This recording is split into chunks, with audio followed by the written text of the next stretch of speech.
Hello everyone, I'm Jay. I'm Val. And we're in Nashville, Tennessee at the Lane Motor Museum. And you guys like the odd and unusual, right?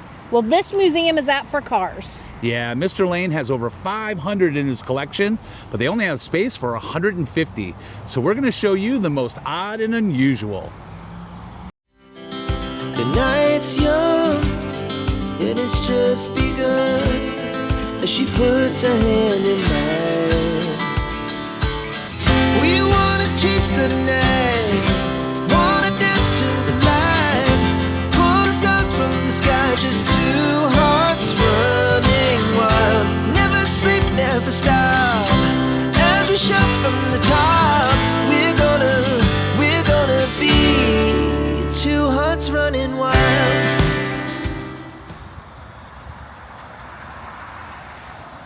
So guys, before we walk in, right at the entrance they have this sign. It says, enjoy our barrier-free exhibit, but remember, please do not touch. Now this is one of the unique museums where all of the exhibits you can actually get right up to, but please, please, please be respectful and make sure you don't touch anything. It is a museum. A lot of these items are one of a kind, and we want to preserve this. We want this museum to last forever. So please, please, please, don't touch anything. Just observe and enjoy. So here we are at the Busted Knuckle Garage, and this is where they repair and restore some of the cars that they acquire along the way. Check this out. So guys, this is the 1958 Survival. In the 50s, there was a growing concern for the safety of Americans in automobiles. Now, Walter C. Jerome created the Survival to promote his ideas on automotive safety. Jerome took a 1948 Hudson Commodore 6 four-door sedan, added a bunch of features to it to make it safer and faster, and also to deflect energy from collisions to protect its passengers. So guys, I'm taking a look through the window of the garage, and this is the Survival. They're restoring it right now. How cool is that?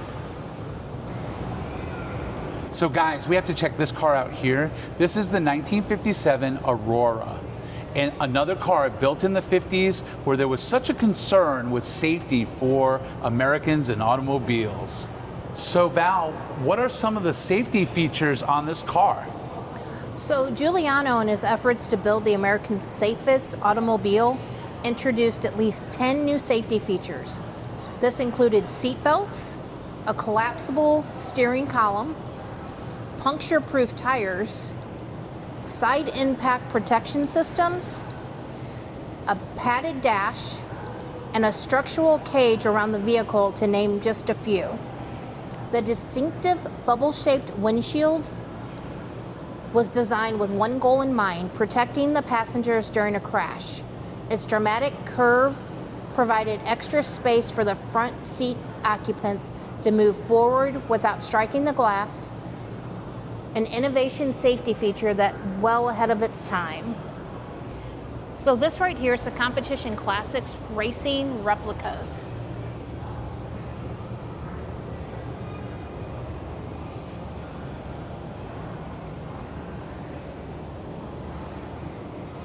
So not all of these are replicas. No. Some of them are actually the originals. Like this one right here, this Renault Special, this was an original.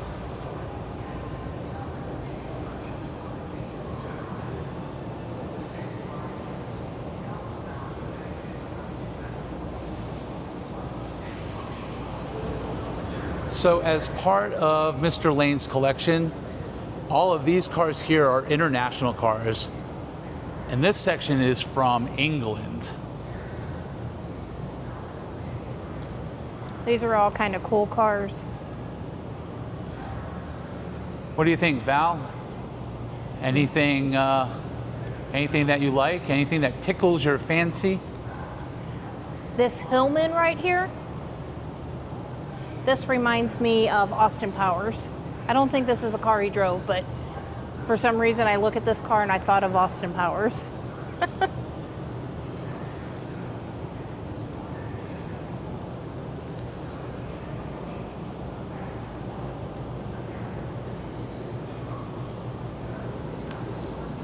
The one thing I like too, Val, is that it's not just old cars. There are new cars too, even though there's a lot of concept cars. Yes. But there's a lot of old cars and new cars.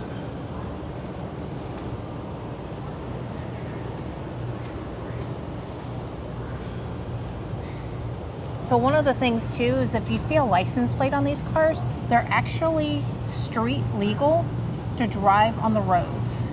Yes, the Tennessee license plates. And they do take these cars out every so often and just exercise them and make sure that they are fully working and in their best conditions. And Jay, I don't know about you, but some of these cars I wouldn't even fit in. Yeah, There's they're no small. The thing that's getting me is that how many cars we're seeing that don't have 4 wheels, they only have 3. Yeah.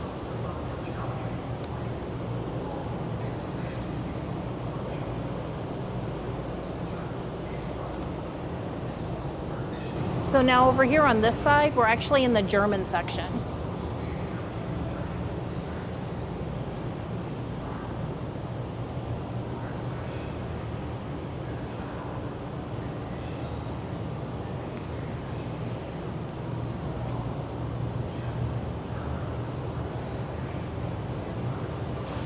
Not gonna lie, this is really, really cool right here.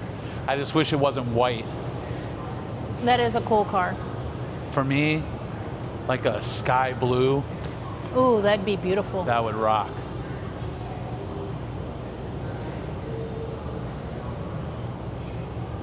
So I really kind of like this yellow car. I think this is beautiful. The details on the inside are gorgeous. It's pristine, that's for sure. They really, really do a great job restoring these cars, don't they? Yes.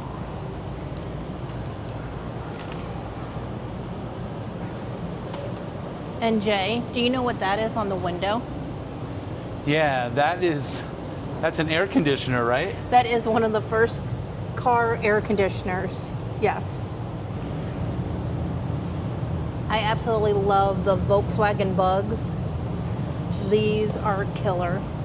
I actually owned one for a short time. I love that green one. That is gorgeous.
These propeller cars all came about in the early 20th century. Lots of folks saw the airplane as a new invention. I thought, well, what if you took the wings off of an airplane and then a propeller could be used as ground transportation? So the Helicron here works kind of like a taxiing airplane that doesn't take off into the sky because it doesn't have wings. So it's just an engine and a propeller. Their thought process was that making these things was simple. There's no transmission. There's also no reverse.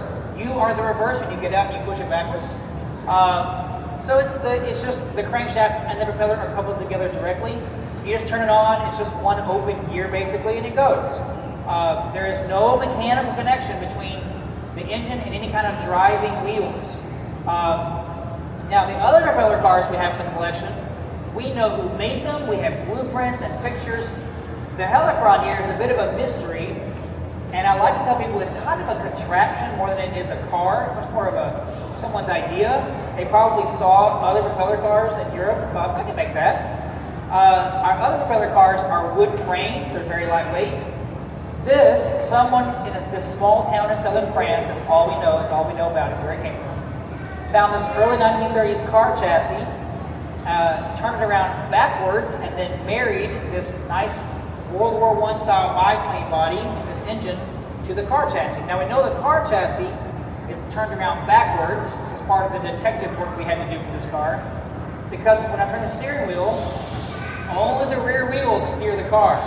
Okay, that's how you steer it. The front wheels do not steer it. They only hold brakes, and all the weight of this propeller and engine are on this front axle here. So driving this thing is kind of like driving a really long forklift, which you always get hit in the face with because it's windy. It's very windy. So it takes a bit of skill to drive it. It takes a lot of practice. There's a few other drawbacks to having a giant fan on the front of your car going down the road. One, anything that comes through here gets sent to the back of the car at a higher rate of speed, especially in the traffic behind you. No one likes that. And yes, this is street legal. If you notice, if you see a Tennessee license tag on the cars, those are cars that have been deemed ready for street use. We took this to the DMV. We took the paperwork to the DMV. They didn't ask questions, and we didn't provide any answers. We did street legal. We give rides around the block to our museum members every once in a while. So we've had lots of practice in traffic with this thing. I don't like driving in traffic personally. I try to keep things kind of here in the parking lot. So in addition to getting hit in the face with stuff, you heard a taste of another drawback is the noise this thing makes. It's pretty loud. You need a lot of power to get this thing moving from a dead stop. It's rather heavy for what it is. And again, there's no transmission, so you're just wide open until you start moving, and then you can let off the gas. Speaking of the gas, you can't see it. I have a foot-operated brake pedal. I also have this hand-operated emergency brake that we added during restoration. But the throttle, when we started kind of delving into this car and how it works, is hand-operated. It's to the outside here. And I thought, well, that's a weird place to put the throttle. Maybe they were left-handed. And then we started going up and down hills, and we realized that this was a design feature, not a bug. This was part of the design. On flat ground, this thing does great. It'll do about 40, 45 miles an hour before it kind of runs out of steam. But going up and down hills, also because of the weight, it really struggles, especially steep hills. And what we have found is that there's one of two solutions. You can roll backwards, no reverse, and try again. Or we think it was designed to give it full throttle so that you can get out of the car. Now you have one free hand outside of the car to help push it up the rest of the way up the hill, and the other free hand to steer it. And that actually works really well until you get to the top of the hill, and you have to remember to let out the gas and get in the car. Otherwise, you have a very dangerous situation in your hands. So they worked around their design, even though it wasn't really great. Okay, I'm going to start it back up in a second. Now, I'm only going to go halfway on the throttle. You'll get the idea of how loud this thing is, and it's medium loud. It's not going to blow anyone's ears out, hopefully. And I'm going to start it up at idle. I always tell my field trips when they come to imagine an alternate Nashville history. Let's say every Uber and Lyft in Nashville is one of these things. And let's say you're on Broadway. Well, there's lots of stopping with traffic. There's lots of red lights. There's lots of hills. How noisy Nashville would be, and windy and breezy, going through downtown Nashville. So this is just sitting at a red light, okay? This is just on. That's no problem, right? You get to the red light, no big deal. Just sitting there. But then the car in front of you moves, or the light turns from red to green, you gotta go, right? This is going.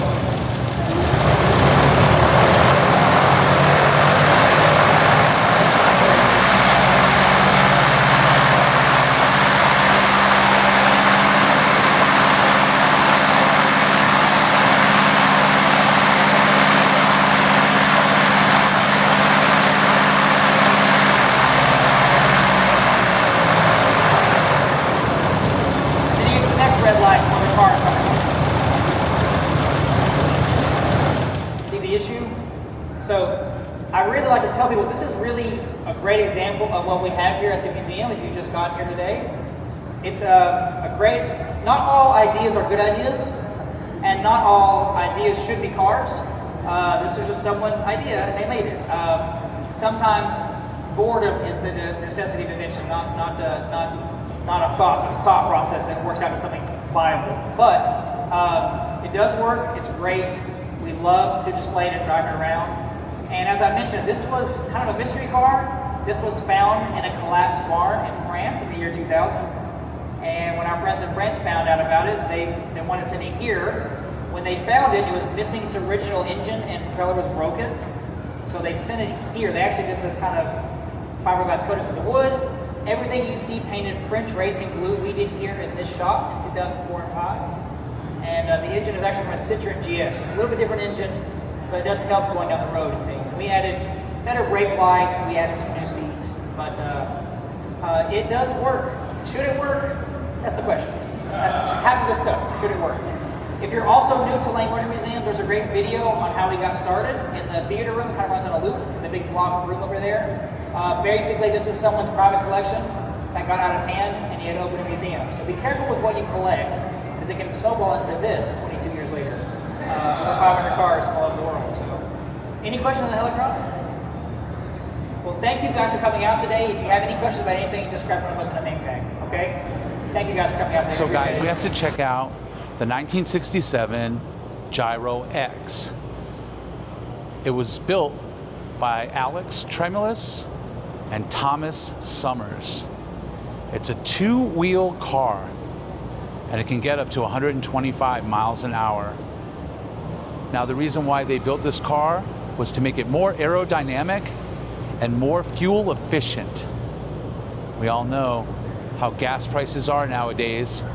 So this was their answer to fuel back in the 60s.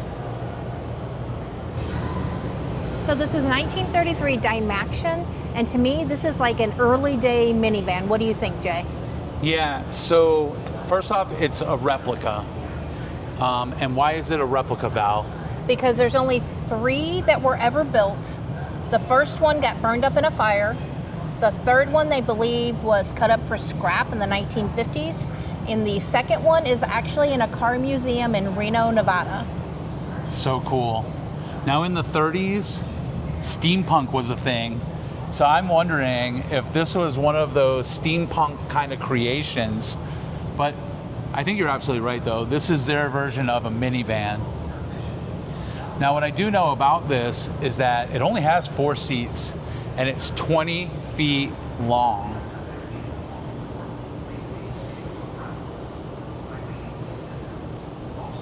And hey, Jay, one of the great things, this is one of the few vehicles that they do free rides in once in a while. And I know coming up October 23rd, it's a Friday, they're going to be giving rides in this.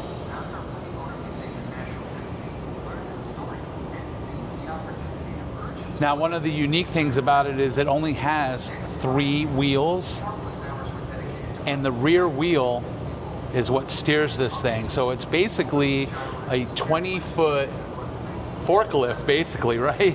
Yeah.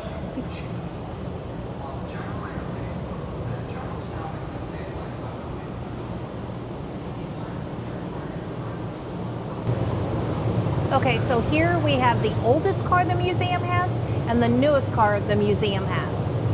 So this one here is a 1909 Renault Type AG series. Absolutely beautiful for the age, gorgeous.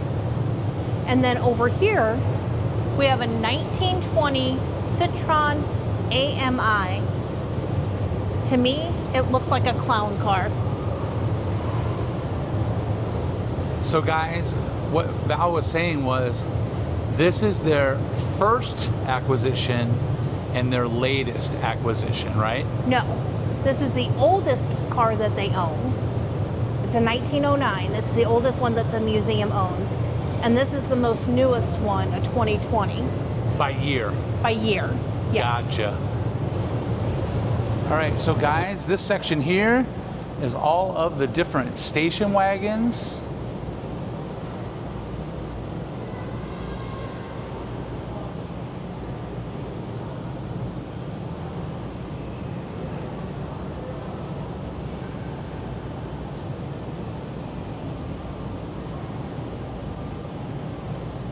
Now we're showing you the cars, but we're not telling you what they are, other than some of the odd ones.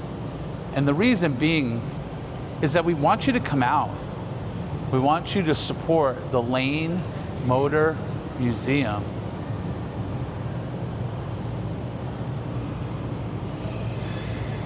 We want you to just see the cars, get excited about it, and then come out and learn about them.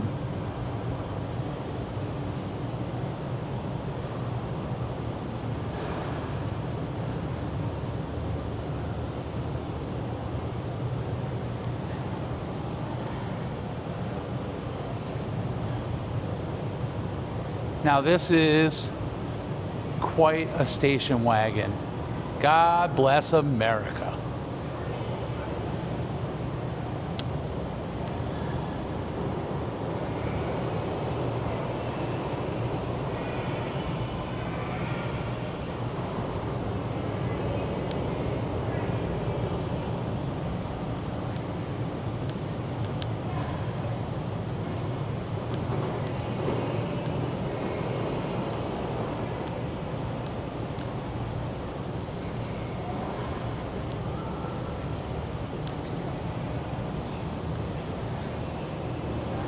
Guys, check this out. This is the 1910 Harley-Davidson Board Track Racer.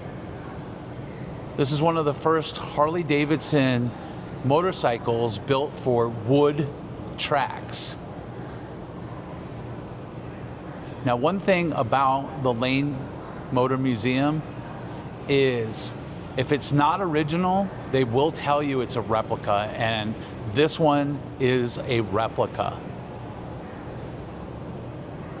But it still looks really, really cool on what a 1910 Harley-Davidson board track racer would look like, huh? Now in the 20s, they got rid of the wood and went straight to dirt. And that's a whole different design, but this is pretty cool. Okay, so as we come into this section here, this is the different motorcycles the museum has. Let's check these out. It's a 1985 Sinclair CV. Looks like a video game car to me.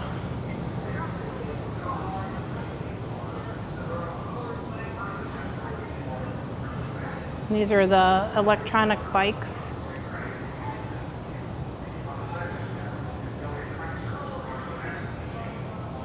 Here's a nice little 98 scooter.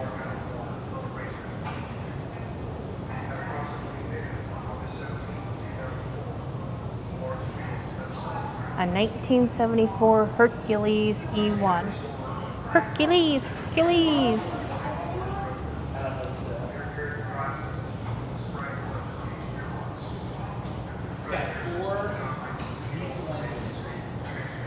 And then here's a 2007 Vectric electric scooter. That one's a nice fancy scooter.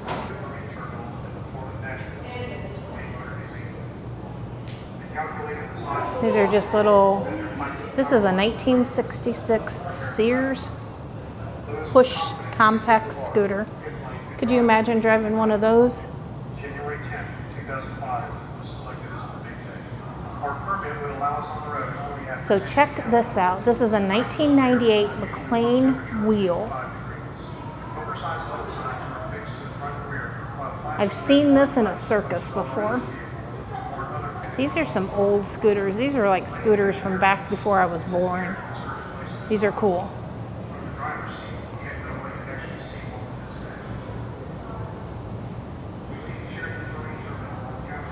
So check this one out. This is a 2007 Snowhawk Junior. It's the only way I'd be skiing on a mountain.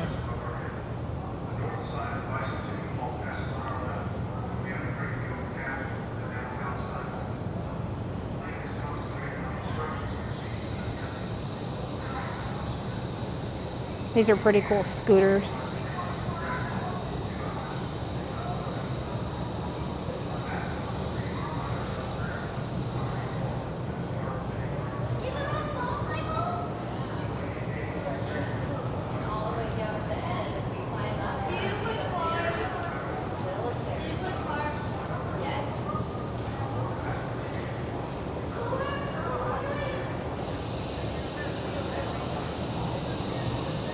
This one here is a 1947 Salisbury Model 85 Standard.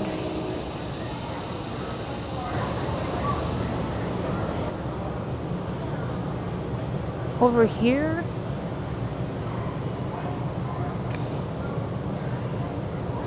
is a 1971 Reliant Regal. This is a 1959 new map Solti. Wow.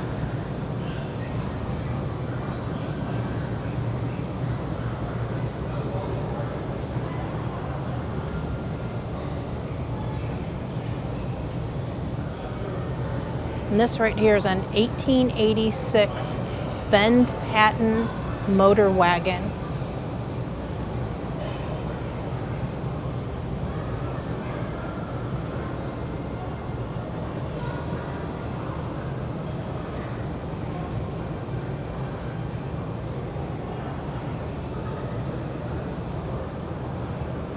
This here is a 1982 Cub commuter.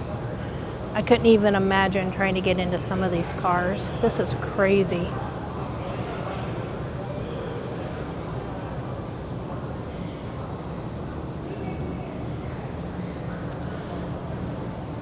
And this one here is a 2012 Sydney ST600. And once again, it's a three-wheeled car. That one looks like it has a little bit more room in it. So guys, we have to check this car out here. This is the 1961 rocket car. It was built by Kenny Howard. His nickname was Von Dutch. He used a 120-gallon belly tank from his Sabre jet fighter. He combined it with a Harley-Davidson flathead engine. And here it is, the rocket car. So check this out. This was made by Ted Jameson in the late 1920s. A 15-year-old boy. They called him the boy mechanic. It's a 1929 Wind wagon. Wow.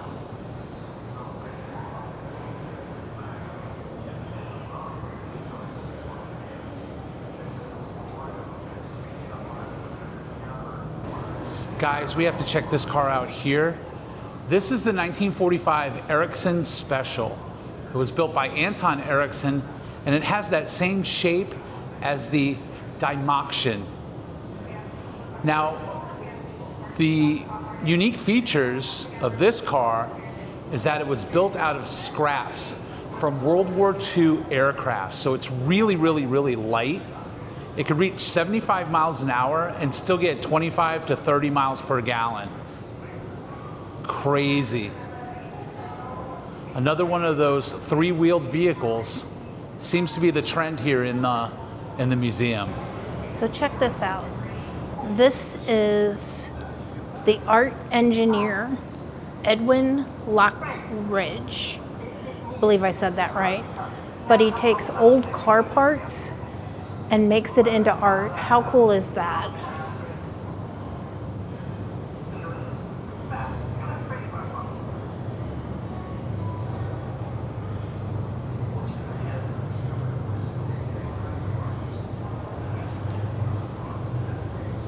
This is really cool. Goes to show you nothing is trash. You can make art out of anything. And then check this out. This is a 1970 electric mini bike. A fireman with a passion, it says. Richard Kolke, the fireman fabricator. Kolke, likely inspired by plans in Popular Mechanics or similar magazines, decided to construct his own mini bike for commuting purposes. Finding the necessary components on his regular scrapyard hunts, this self-taught electrician set about constructing the mini bike as an electric bike. I'm sorry, an electric vehicle. How cool is that? So Val, we are in the French section. Yes, we are. And a lot of these over here are the Citroen style when you look at them. I think that's the make. The make of the car, yes. Citroen, maybe? So Val, do you think that this is France's attempt at Herbie the Love Bug? I believe it is. I wonder if it talks like Herbie. I don't know. Did Herbie talk? In mechanical ways.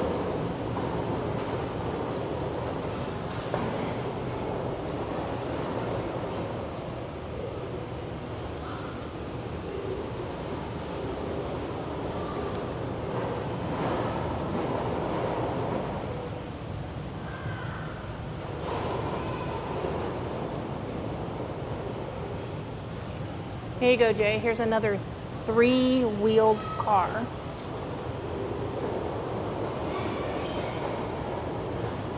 This is considered a skinny version. It definitely is skinny. It's a two-seater, right? But it's like a front seat and a back seat. Yep, so you'd be driving Miss Daisy. Yes, you would. It's almost like you would jump into it like you were on a log flume.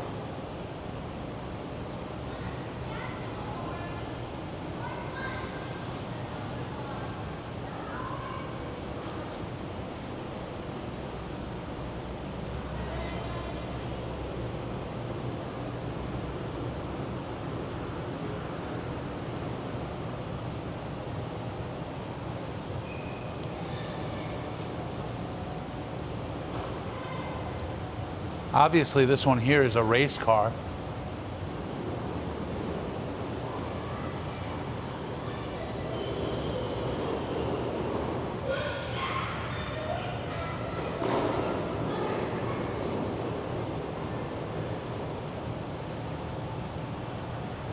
Val, I'm a sucker for this type of blue.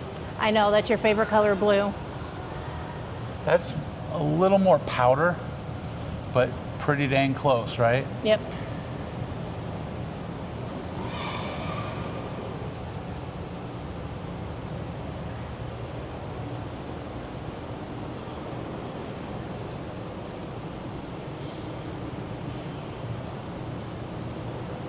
So guys, I thought this one was kind of unusual.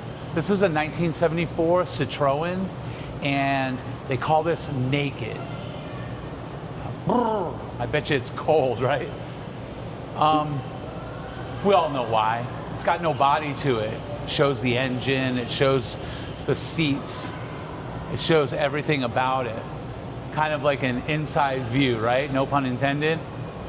But I just have one thing to say to the 1974 Citroen. For God's sakes, will you cover yourself? So guys, we have to check out this car right here. It's really unique. It's a 1952 Citroen. It is a Bechet Filet, and in France that means two heads. Now it's not actually a car, it's really a fire truck. This was used for fire rescue in a little town called Cogoglin. Now the story about this is that the streets in Cogoglin, and if I'm saying it wrong, sorry, were very, very narrow. So if there was any type of fire or any type of rescue, they would drive down these narrow streets. When everything was over, they would have to put it in reverse and actually have to drive back out of the area. So they created this car. It actually has two fronts. Hence the two heads, right?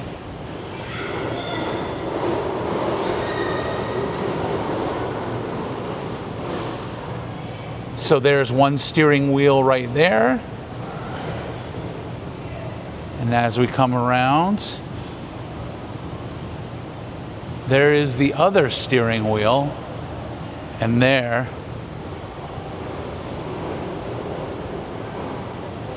is the other front. So the reason why they built this car was so they didn't have to put it in reverse. They drive down the narrow streets, then they would just jump into the other side and drive straight back out. So much safer. Usually when they were doing rescues, it was at nighttime, and they would have to be in reverse with another one of the firefighters, usually by candlelight or some sort of flashlight.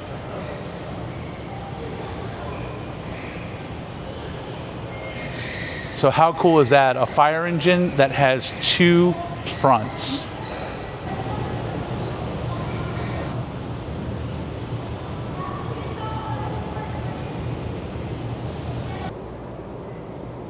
All right, guys, so this section here is all of the mini and micro cars.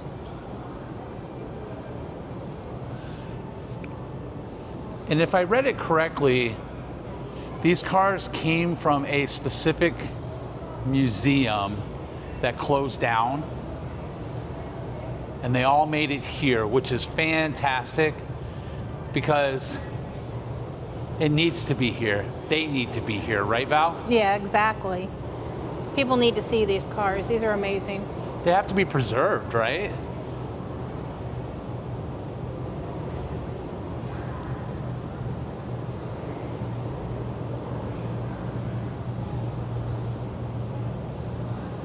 So Val, I was telling everybody, we're kind of going through these. We're only stopping at a few of the odd ones, but we're not telling anybody what these are, and the reason why is? Well, because people need to come here and see this themselves. There's so many different things here. It's amazing. It'll take you a couple of hours to go through here and see everything. Not only that, though, we want you to get excited by seeing the cars and then coming out and learning about them, right? Exactly.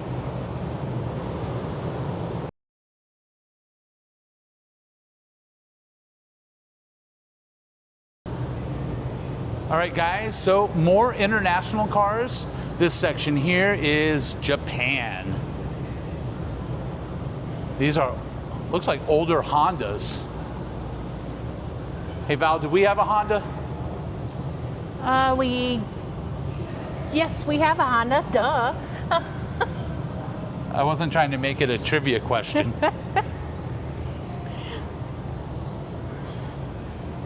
Yeah, but we have a much newer Honda.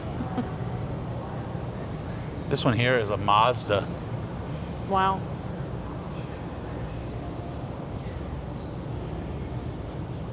This is really cool.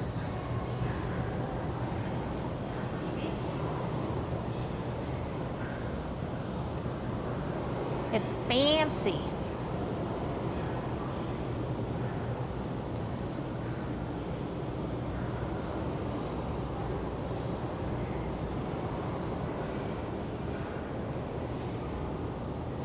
How much time and how much care do you think go into all of these restorations? Oh, a ton. And the money. Yeah, millions of dollars. If I read correctly, 10 million to be exact. And as we go back, we're gonna show some more from Sweden, I think. And we're gonna go into Italy.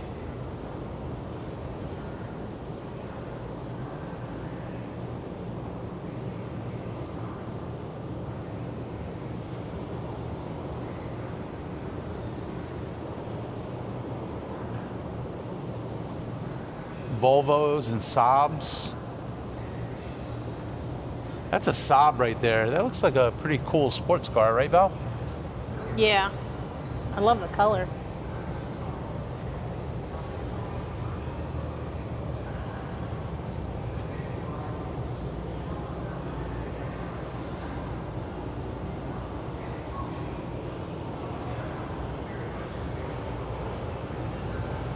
For me, it's the older cars like this that I absolutely love.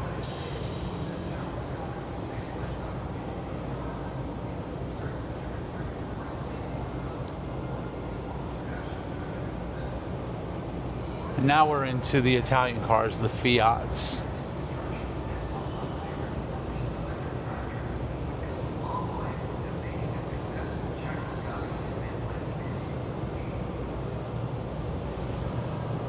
That's a pretty sporty roadster right there. Yeah. This Fiat's quite different. I've never seen a windshield like that on newer cars. All right, so guys, we have to check this car out. This car was built by Sigvard Berggren. He took a 1938 Dodge Taxi and a vision to make a spacecraft or an aircraft and turn it into a car. Now, with help from a local mechanic, this is what you get, the 1952 Future. Now, this was one of those concept cars that it really didn't have any function, right? So after a little bit, Sigvard gave up on this idea and pursued his passions, Africa and African wildlife. So it was just put to the wayside. But the 1952 Future was at least somebody's idea. So guys, check this one out.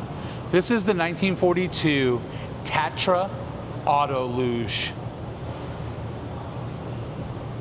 Now, in 1938, when Germany was invading Czechoslovakia, they built this vehicle so that it could transport people across the snowy terrain in Russia. As you can see, it doesn't have wheels, it has skis. And on the back here is a huge propeller.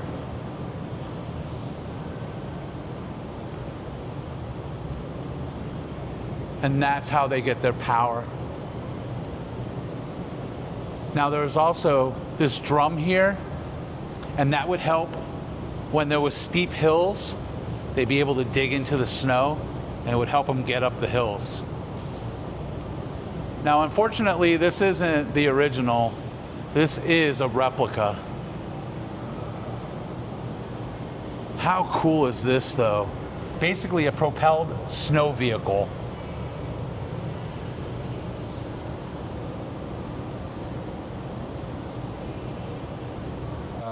Like I said, we have over 500 vehicles, only 150 spots on the floor. We try to cycle out. About once a year, we say you'd be able to see almost all different cars. The main gallery exhibits that you saw, the station wagons and 2CVs, we change those out about every 3 months.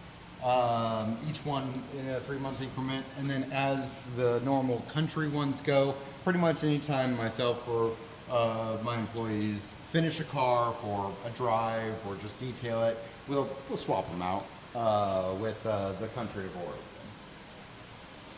So guys, this is special. Now you can get this tour on the weekends. It's an additional charge. We are being so privileged by Nick to having us down here in the vault, and that's what it's called, to check out the other 375 cars that you can't see on the main floor. And Nick has been so gracious to let us down here. Nick, thank you so much. Hey, not a problem, guys. Anytime. This is an active work area, so sometimes we just can't give a tour down here because we are physically moving cars around, starting cars, working on them. But in cases of downtime, sometimes just asking people, we might be able to get you down and show you around. And guys, I didn't even ask. I just went up to Nick and just thanked him for his work, because this is a lot of work, guys. The restoration process, shoot, you know how going to the mechanic and just getting your tires rotated or your brakes put on, you know how much work that is, right?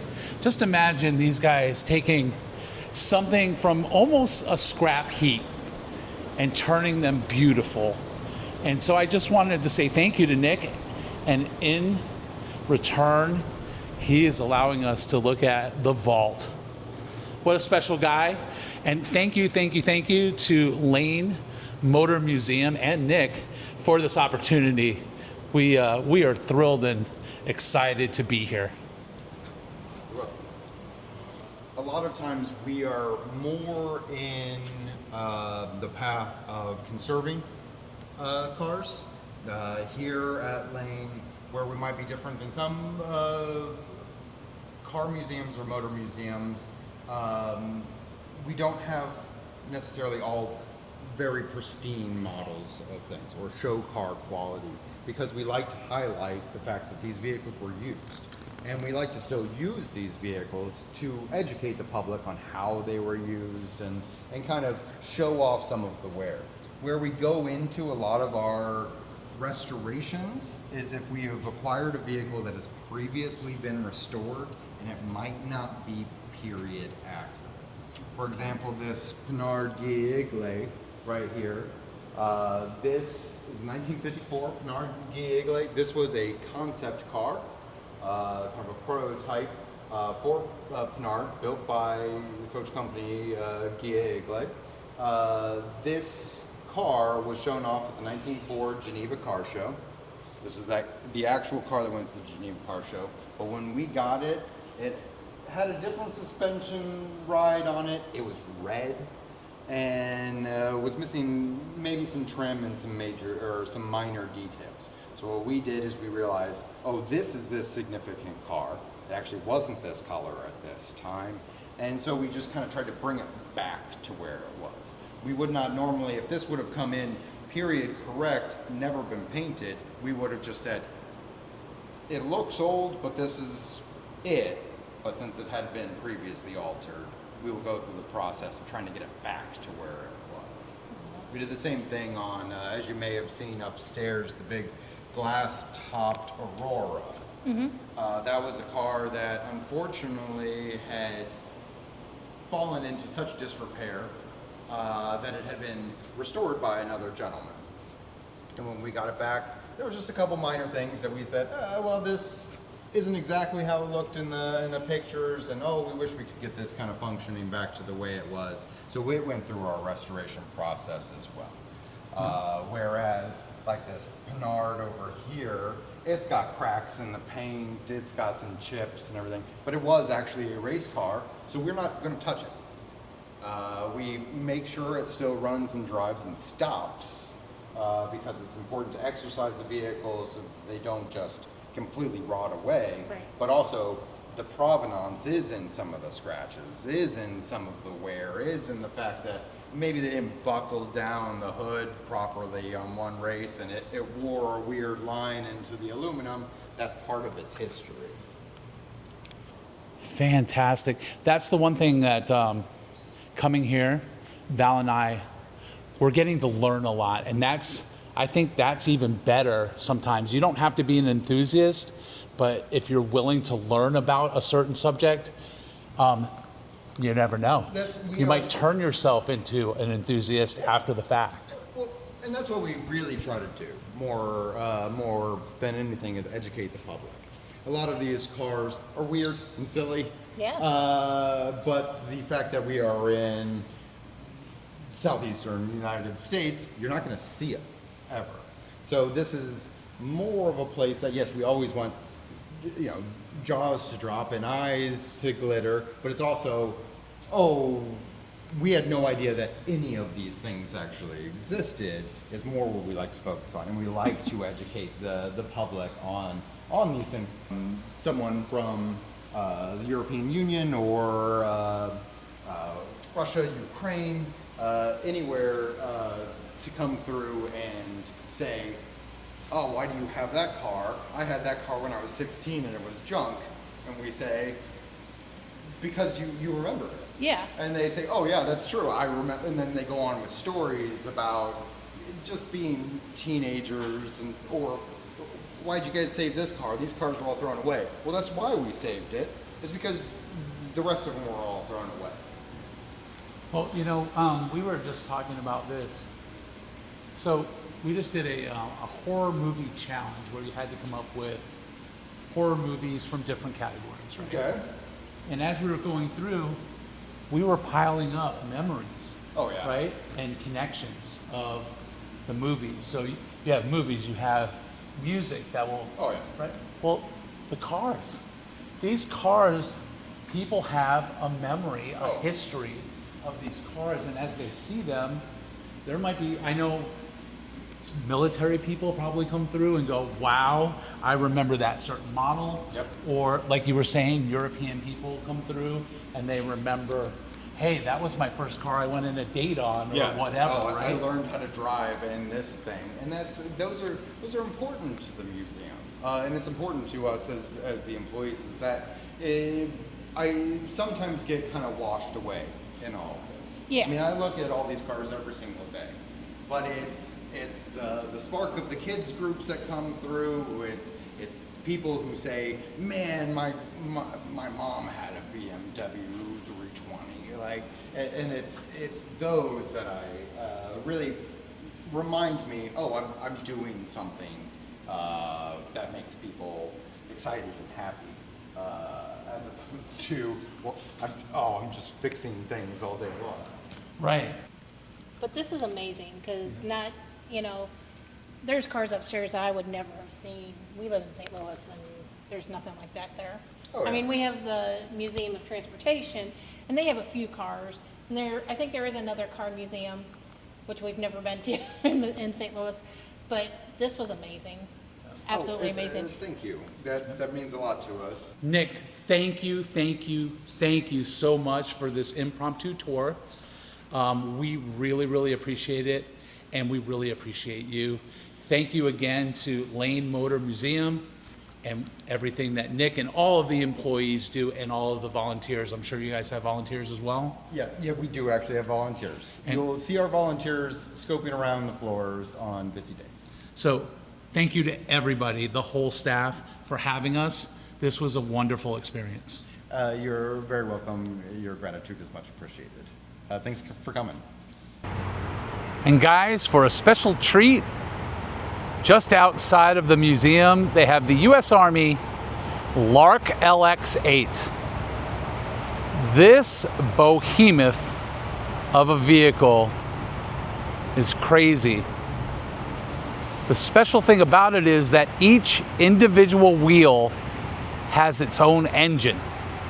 It's that big. So to power all of that massiveness, 4 engines. How crazy is that? Hey Val, what do you think this thing would carry? I'm not sure. Vehicles, men, tons of men on here. Oh This is crazy. Yeah. Hundreds and hundreds of troops for sure. Yeah, probably some military vehicles, maybe some tanks, Yeah. stuff like that. And then my stepfather in the Vietnam War, he was on the Ro-Ro team, and he would drive tractor trailer. It looks like it's big enough to hold a tractor trailer, I don't know. It does. It does look big enough for one. Crazy, crazy, crazy how massive this vehicle is.